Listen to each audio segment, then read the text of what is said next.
नहीं नहीं ये बिल्कुल सही कह रहे हैं।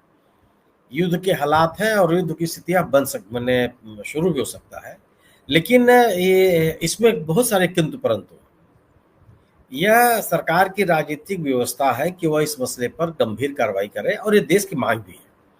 ये कोई ऐसा नहीं, लोग ये चाहते हैं कि इस पे गंभीर कार्रवाई हो, लेकिन गंभीर कार्रवाई हो जिसके परिणाम सामने आए, जी वो परिणाम दिखाई पड़े। जो दहशतगर्दी के तमाम घटनाएं हुई पिछले दिनों जम्मू कश्मीर में, उस पर वो प्रतिकार नहीं हुआ जिस प्रतिकार की उम्मीद लोग कर रहे थे। या पुलवामा के बाद जिस तरह के आतंकवादी घटनाओं पर नियंत्रण के लोग उम्मीद कर रहे थे कि कुछ घटनाएं रुकेंगी। और इसीलिए मुझे लगता है कि जो सरकार के समर्थक लोग हैं, इस पुलवामा की घटना की गंभीरता को कम करने के लिए और अपनी सांप्रदायिक सोच के अनुकूल उन्होंने बार बार इस बात को फैलाने की कोशिश किया कि धर्म पुष करके गोली चलाई गई। यह बात गौड़ करने की कोशिश की गई कि भारतीय नागरिक मारे गए।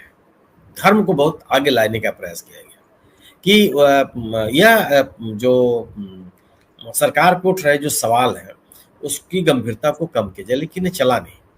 लोग आज ये सवाल पूछ रहे हैं, आप चैनल बंद कर दीजिए, 2-4 लोगों के खिलाफ मुकदमा दर्ज करा दीजिए और सारे लोगों के खिलाफ मुकदमा दर्ज करा दीजिए, लेकिन लोग पूछना बंद कर देंगे ऐसा लगता नहीं। लोग मंत्रियों के सामने पब्लिक डोमेन में खड़े होकर के सवाल पूछ रहे हैं कि आखिर ये घटना हुई कैसे, उस जगह पर जहाँ पे 4,000-5,000 पर्यटक मौजूद थे, वहाँ सुरक्षा की व्यवस्था क्यों नहीं थी। तो ये सवाल इस समय सरकार के सामने चिंता का विषय है। अब रही बात युद्ध की, देखिए युद्ध में तो यह मान्य सिद्धांत है, कहा जाता है कि युद्ध का हासिल केवल अनाथ बच्चे और विधवा महिलाएं होती हैं, बहुत कुछ किसी को हासिल होता नहीं। अब आप यूक्रेन और रूस की लड़ाई की देख लीजिए। आप यूक्रेन 24 घंटे में, रसिया 24 घंटे में यूक्रेन को परास्त कर देने की स्थिति की बात कर रहा था। यूक्रेन और रसिया के बीच में कोई तुलना ही नहीं है अगर आप जानकारों की बात करें, लेकिन युद्ध खत्म थोड़े हो गया, लगातार चल रहा है। हमास पर हमला किया इसराइल ने कि अपने बंधकों को तुरंत छुड़ा लेगा और हमास सरेंडर कर देगा। क्या स्थिति है, कितने लोग मारे गए, रोते बिलखते बच्चे और घायल लोगों की स्थिति देख करके एकदम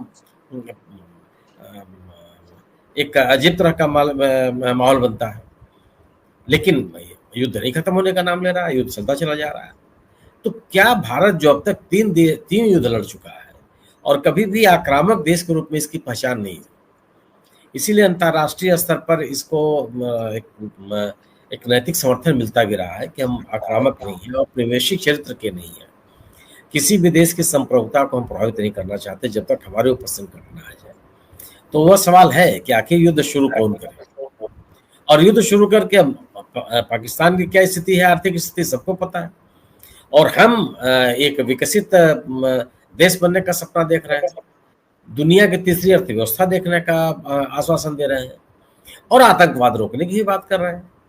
तो आतंकवाद रोकने की, आतंकियों की आतंकवादी घटनाओं को रोकने की हमारी आंतरिक पहल महत्वपूर्ण हो सकती है या युद्ध बहुत महत्वपूर्ण हो सकता है। मुझे लगता है कि युद्ध शुरू करना इतना आसान निर्णय नहीं होगा।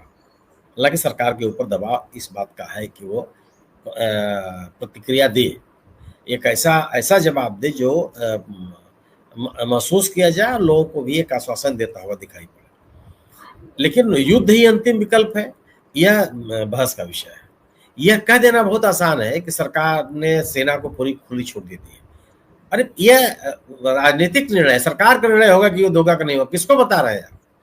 इस तरह के बयान बता रहे हैं कि वस्तुस्थिति को लेकर कितने गंभीर हालात हैं। ये बयान देने की क्या आवश्यकता है? सेना चाहे तो लड़ाई शुरू कर देगी। ये किसी देश में हुआ है क्या? दुनिया किसी देश में, या आपके देश में संभव है? ये एक पहला मौका हम लोग देख रहे हैं कि देश में इतनी गंभीर स्थिति है और फ्रंट पे प्रधानमंत्री मौजूद नहीं है। जब इस देश में इस तरह का संकट आया, आप याद कीजिए, चाहे 1962 की लड़ाई रही हो, जवाहरलाल नेहरू दिखाई पड़ते थे। 1971 में आप पाकिस्तान का मसला आया, इंदिरा गांधी दिखाई पड़ती थी। 65 में प्रधानमंत्री दिखाई पड़े। तो कोई ऐसा मौका नहीं था जिससे प्रधानमंत्री आगे ना हो। रक्षा मंत्री और विदेश मंत्री को तो लोग बाद में जाते थे। इन लोगों का काम केवल यह था कि वो दुनिया के विभिन्न देशों में जाकर के एक डिप्लोमेटिक पहल जो है वो करते हुए दिखाई पड़े, कूटनीतिक पहल करते दिखाई पड़े। लेकिन आज के इस दौर में वो सरकार की तरफ से जो एक जिम्मेदार भूमिका दिखनी चाहिए थी, उन लोगों को नहीं दिख रही, इसलिए तरह तरह के सवाल पैदा हो रहे हैं। गृह मंत्री जी बयान दे रहे हैं, रक्षा मंत्री जी बयान दे रहे हैं, प्रधानमंत्री जी कह दे रहे हैं कि सेना को खुली छूट है। सेना को खुली छूट तो होती ही, अगर किसी को देख लेंगे घुसपैठ करते हैं तो कार्रवाई करेंगे, तब थोड़ा किसी से पूछने आएंगे। लेकिन युद्ध जैसा निर्णय सेना नहीं ले सकती, कभी संभव नहीं है। ये सरकार को निर्णय लेना होता है। और जहां तक राष्ट्रपति का सवाल है, राष्ट्रपति के लिए तो संविधान में लिखा हुआ है कि वो मंत्रिपरिषद के सलाह और सहयोग से काम करेंगे, वो अपनी तरफ से काम नहीं कर सकते कुछ। तो ये तो एक संवैधानिक व्यवस्था है, वो उसमें तो जो इसका मतलब जो कुछ भी निर्णय लेना होगा वो सरकार को निर्णय लेना। लेकिन सरकार के सामने भी सामान्य चुनौतियां नहीं है। युद्ध होगा, लोग हताहत होंगे, अर्थव्यवस्था भी तो उसका असर पड़ेगा। तो कभी ऐसा नहीं होगा। महत्वपूर्ण हिस्सा ये है सुनील शुक्ला जी, मैं सॉरी टू इंटरजेक्ट, सरकार को ये नहीं कहना है कि आपको खुली छूट है, सरकार को आदेश देना है कि आप जाओ करो। बिल्कुल सही, वही है, आदेश नहीं दे रही है, मैं ये कह रहा हूं। यही मैंने आपसे कहा ना कि यह निर्णय राजनीतिक निर्णय होते हैं, सरकार के निर्णय होते हैं। यह निर्णय कोई प्रशासनिक निर्णय नहीं है कि सेना के बैठ के लोग निर्णय ले लेंगे। यह एक पूरी हुकूमत उसमें तय करती है। और यह है, बिल्कुल सही सवाल है कि अगर युद्ध ये शुरू होगा तो वो क्या केवल आप पाकिस्तान से ही लड़ेंगे कि अन्य देशों के भी मोर्चे खुल जाएंगे? और अन्य देशों के मोर्चे खुलेंगे तो हमारी स्थिति क्या होगी? इतनी कमजोर सेना भी नहीं है। हम आप इस बात को जानते हैं कि सेना, भारतीय सेना बहुत मजबूत स्थिति में, लेकिन यह है कि अपनी रक्षा कर लेना और युद्ध की शुरुआत कर लेना दो अलग अलग चीजें। हालात युद्ध के हैं, इसमें पाकिस्तान ने जो कार्रवाई की है, इससे कोई इनकार नहीं कर सकता कि वह भारत की अस्मिता के ऊपर हमला है। यह सामान्य कोई घुसपैठ की घटना नहीं है। यह बाकायदे भारत की अस्मिता को चुनौती दी गई है। और इस चुनौती का प्रतिकार हम कैसे करेंगे या तो सरकार ही बताएगी। इसीलिए पूरा का पूरा देश सरकार के साथ है कि आप निर्णय लीजिए। ये भी, और जब ये सरकार के साथ है तो सरकार से लोग ये सवाल ही पूछ रहे हैं कि घटना हो कैसे गई, आप चूक कहां से हुई, और अगर चूक हुई तो उसके लिए जिम्मेदार कौन है, और जो लोग जिम्मेदार हैं उनके खिलाफ कार्रवाई क्या कर रहे हैं, क्या कार्रवाई हो रही है। ये सभी तरह के सवाल हैं। युद्ध शुरू करके सभी सवालों से बचा जा सकता है, ये मुझे ऐसा नहीं लगता। मुझे लगता है कि सवाल तभी खड़े रहेंगे, लेकिन लोगों को सुरक्षा का भाव देने की जिम्मेदारी सरकार के ऊपर है। आज जो सवाल पैदा किए जा रहे हैं, जो लोग सरकार के समर्थक थे, सेना के तमाम वरिष्ठतम अधिकारियों को हम और आप सभी जानते हैं, जो खुले रूप से सरकार का समर्थन करते थे, आज वो पूछ रहे हैं कि आखिर वहां सैन्य बल संख्या घटाई क्यों गई, सुरक्षा कर्मियों को कम क्यों किया गया। आज लोग सवाल पूछ रहे हैं कि आखिर सुरक्षा बलों की नियमित भर्तियां क्यों नहीं हो रही हैं।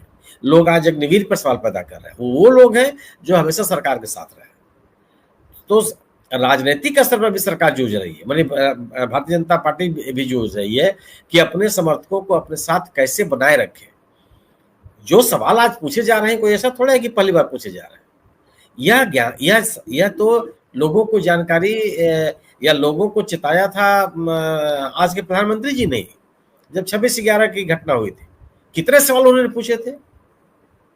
तो अगर कोई हमारे देश का बड़ा नेता सवाल पूछता हुआ दिखाई पड़ेगा तो क्या उससे लोग सीख नहीं लेंगे कि नहीं, सरकार से सवाल पूछा जाना चाहिए। कितनी बातें उन्होंने कही थी कि केवल डोजियर का आदान प्रदान होता रहता है। आज तो कोई वो स्थितियां नहीं है, उसमें तो आप खुद निर्णय लेने हैं। और उस समय प्रधानमंत्री को जिम्मेदार ठहराया था और गेटवे ऑफ इंडिया पे खड़े होकर के उस समय गुजरात के मुख्यमंत्री जी ने इस सवाल पैदा किए थे। तो यह तो आज के जो हुक्मरान है उन्होंने ही लोगों को सीख दी है। तो अपने किए पर अगर कोई उस तरह के उस पद चिन्हों पर कोई चलता हुआ आम भारतीय नागरिक दिखाई दे रहा है तो उसको चुनौती क्यों दी जा रही है, उसको उसके खिलाफ दंडात्मक कार्रवाई क्यों की जा रही है। तो सवाल तो पूछे जाएंगे, सवाल गंभीर है। मेरा अपना मानना है कि जो हालात हैं, वह हालात बहुत सरल और सामान्य नहीं है। दोनों तरह की चुनौतियां सरकार के सामने है। इस घटना विशेष पर एक गंभीर प्रतिकार करने की भी बाध्यता है और देश की अर्थव्यवस्था को बचाए रखने और जो आर्थिक प्रगति है उसको बनाए रखने, यह भी इस सरकार के सामने चुनौती है। युद्ध के जो परिणाम सामने आते हैं, जो स्थितियां बनती हैं, उसका मुकाबला आप कर पाएंगे कि नहीं कर पाएंगे, ये भी बड़ा सवाल है। तो एक ऐसा दौर में हम खड़े हैं, ऐसे चौराहे पे खड़े हैं जहां निर्णय बहुत सोच समझ के लेना होगा। लेकिन ये जरूर है कि देश की अस्मिता की रक्षा के लिए क्या सरकार करेगी और कठोर से कठोर कार्रवाई करे, ये तो देश